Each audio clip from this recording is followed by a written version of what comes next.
Nanti ceramahnya bisa ini baru saya ceramah. Lanjut, minal Masjidil Haram. yang keras, minal Masjidil Haram. Masjidil Haram, dari Masjidil Haram. Beb, apa itu Masjidil Haram? Masjidil Haram adalah masjid yang begitu luar biasa, masjid yang begitu agung, sampai-sampai dikatakan dalam Al-Quran, inna awwala baitin wudi'a linnas bi Bakkatil mubarakah. Sesungguhnya rumah pertama, masjid pertama yang Allah letakkan bagi umat manusia itu adanya di Ka'bah, itu adanya di Makkah. Nah, dalam hadis Rasulullah berkata, "Salatun fi masjidi hadza afdal min alfi salatin fi ma siwahu illa Masjidil Haram. Salatun fi Masjidil Haram afdal min mi'ati alfi salatin fi ma siwahu." Salat di Masjid Nabawi, kata Rasulullah, salat di Masjid Nabawi itu lebih utama, lebih mulia daripada 1000 kali salat dibandingkan masjid yang lain. Contoh, kalian salat maghrib di masjid ini, satu maghrib itu sama seperti 1000 maghrib di Masjid Nabawi, kecuali Masjidil Haram.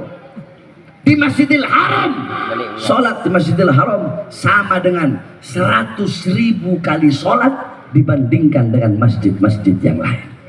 Jadi kalau sholat di sini maghrib sekali sama seperti 100.000 kali maghrib di Masjidil Haram. Makanya kalau ada rezeki pergi umroh, betul? Pergi umroh, sholat di sana yang khusyuk, minta sama Allah Subhanahu Wa Taala. Karena itu adalah tempat yang mulia dan dimuliakan oleh Allah Subhanahu Wa Taala.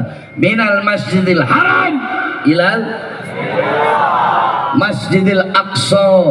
Qala Rasul, la tushaddur rihal illa ila thalatha masajid, Masjidil Hada wa Masjidil Haram wa Masjidil Aqsa. Itu dalilnya. Kata Rasulullah, tidak ada bepergian yang lebih utama selain pergi ke 3 masjid. Masjidku ini Nabawi, Masjidil Haram, dan Masjidil Aqsa yang ada di Syam, yang ada di Palestina sekarang. Al-Aqsa adalah tempat kelahiran para nabi, tempat kelahiran para rasul. Al-Quds adalah simbol kesucian. Al-Quds adalah simbol keberanian.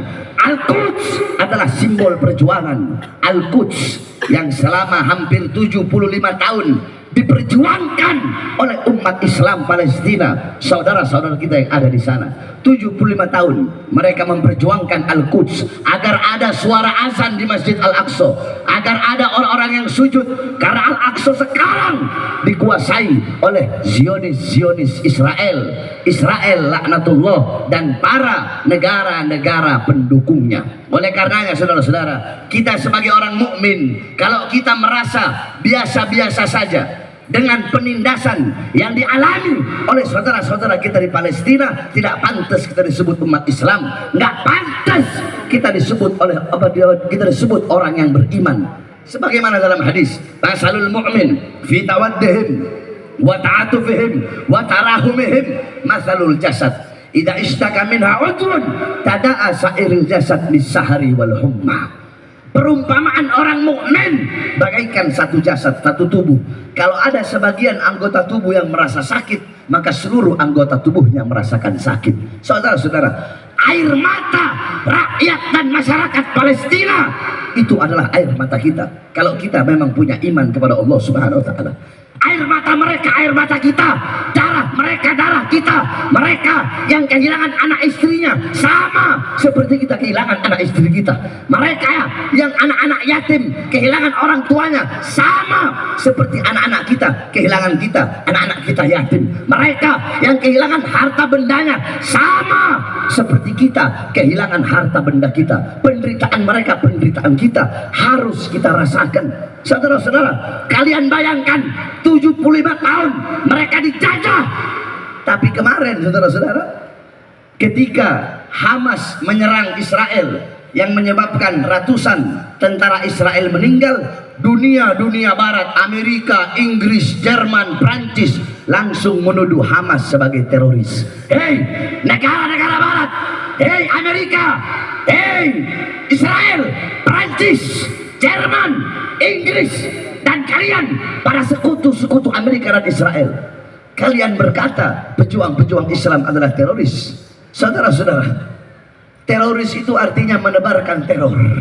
Saudara-saudara, Amerika menyerang Irak, menyerang Afghanistan, ribuan umat Islam yang mati, perempuan diperkosa, anak-anak dibunuh. Kenapa Amerika tidak dibilang teroris? Betul.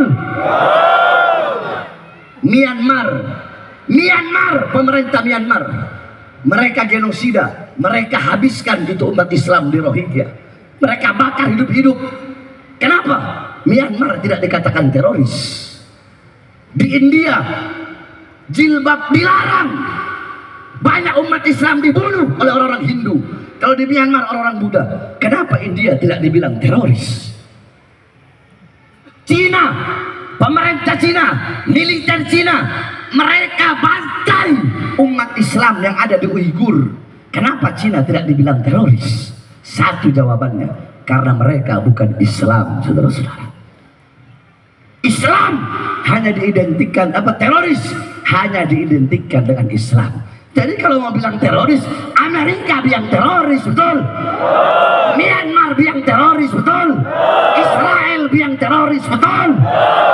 Makanya saya tanya, masyarakat Aceh siap berjuang bersama rakyat Palestina? Siap berjuang bersama rakyat Palestina? Makanya pemerintah Indonesia wajib untuk memutuskan hubungan bilateral, hubungan apapun dengan Israel, Amerika, dan negara-negara pendukungnya. Betul? Betul? Betul? Sebagaimana yang saya sampaikan, bahwasanya demi Allah, selama azan belum berkumandang di Masjid Al-Aqsa, selama sujud masih dilarang di Masjid Al-Aqsa, maka selama itu juga tidak boleh bendera Amerika, bendera Israel berkibar di tanah Indonesia, saudara-saudara.